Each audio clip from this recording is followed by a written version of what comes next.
trying to deny, say, the Federation from moving out into the map, doing a good job of boxing them in. If he can pull this off, you can see these scout cubes do take a little bit of damage because they are proton torpedo tubes. The cubes, they just don't regen near as fast. Oh, but they do get a kill here, and that's really all you need, is to get a couple kills on, make it worth your while. There goes another Monsoon. This Monsoon also getting a little bit of pressure. So all in all, a good, strong move by Dominus and keeping Stardust in. And he is going to have to keep Stardust in. Stardust is a nasty player to go against, and if you don't watch out, he will just steamroll you. Down here in the bottom, we can see that Zebh is getting together some of his bombers. We'll see how these bombers interact with these Lavals. Another phaser sentry might actually be called for here, but I don't really know. These Lavals are short, and they're short range, so they're quite fast. These bombers are, because they're long range, are not near as fast. I mean, they're much slower going, and that is going to be a little bit difficult in maneuvering around them. If you get a certain critical mass of bombers, though, it is just going to put up a wall of fire that just these Lavals are not going to be able to deal with. So here we have the Lavals trying to go in, get a snipe, and there's the sniping going with the Metaphasic Disruptor. A couple of these bombers trying to make a pass at these Lavals. This one bomber taking a little extra fire. The problem with bombers is they don't have a backwards firing arc. Here goes the Romulans are finding a little bit of one of these constructors in and out of position, and there they go, sniping another one of those. The Laval taking a lot of damage here, and these bombers providing a halfway decent counter to it. Oh, and he did get the snipe off. Nice. So the bomber is providing a decent counter to these Lavals.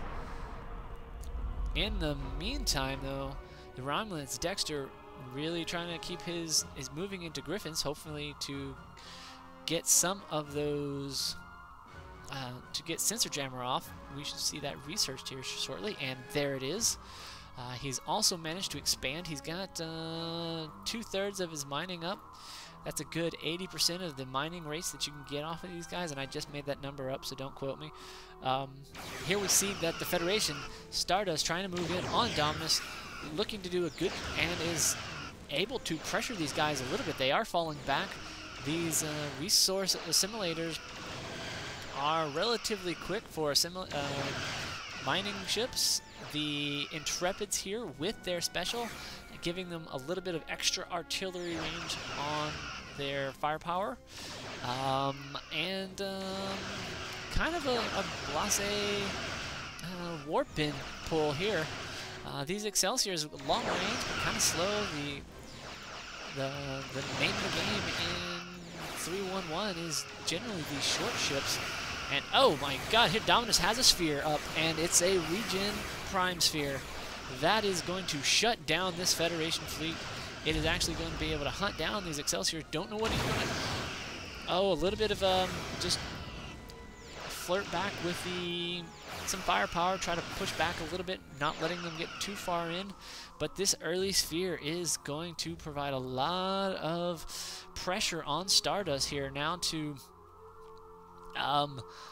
pump out some additional ships. He just does not have the offensive power to take down a sphere at the moment. It's possible I really don't even think he could take the sphere out on its own at the moment.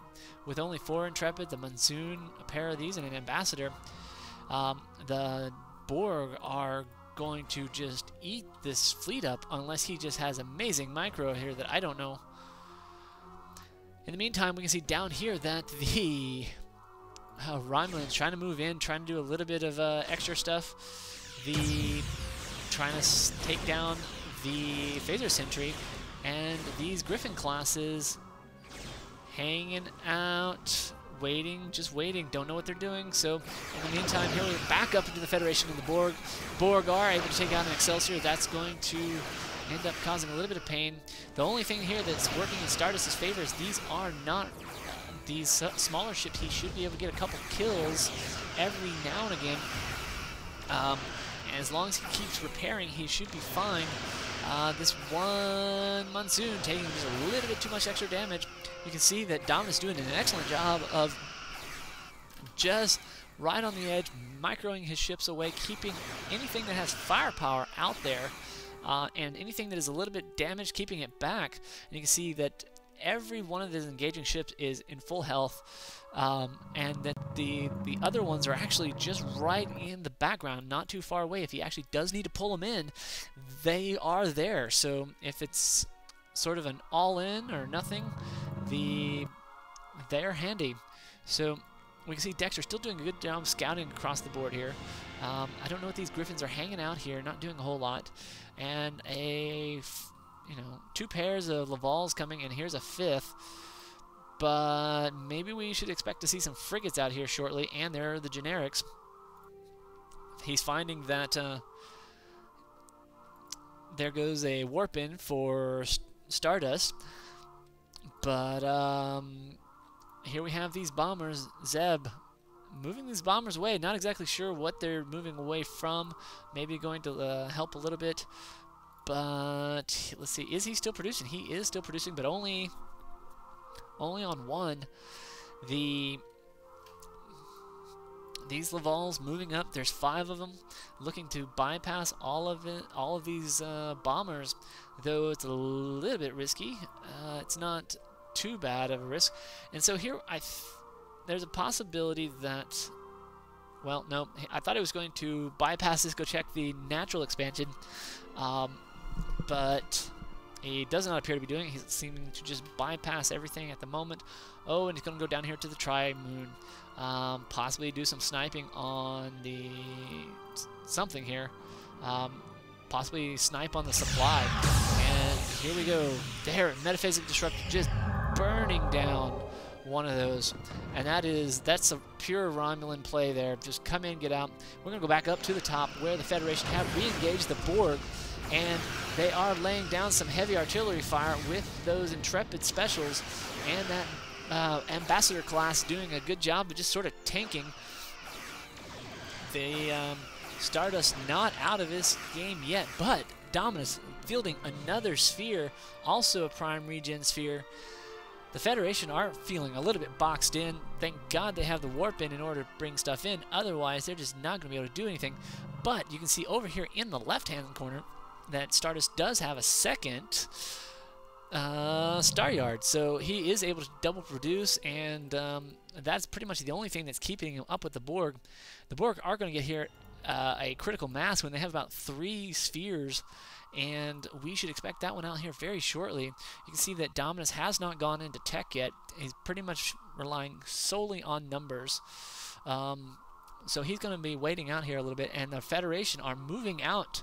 They are slowly acquiring a critical mass of Intrepids, which can eventually put a lot of pressure on the Borg because they are so fast, and they do have that little extra artillery range. You can see the way these are moving is that all of these short-range ships are in the same control group, and that allows them to move in a generally computer-okay way. And what I mean by that is when you start mixing your ranges of ships, you start getting funky behavior where ships are moving in and out of firing range that you don't expect. So Borg here mopping up the Federation attack a little bit, having lost a couple of ships, mainly just probes. They can see that all in all, these spheres are taking a lot of damage. Here's another one of those scout cubes that Stardust did manage to reel back in, forcing that sphere back. And you can see that the Federation here are putting some hurt on Dominus's Borg fleet here. The Borg doing sort of the Borg dance where you keep one sphere facing fire and the other one back. here we have an Excelsior that's going to have to go repair, and the short-range ships trying to keep the Borg off of them. We have one of these guys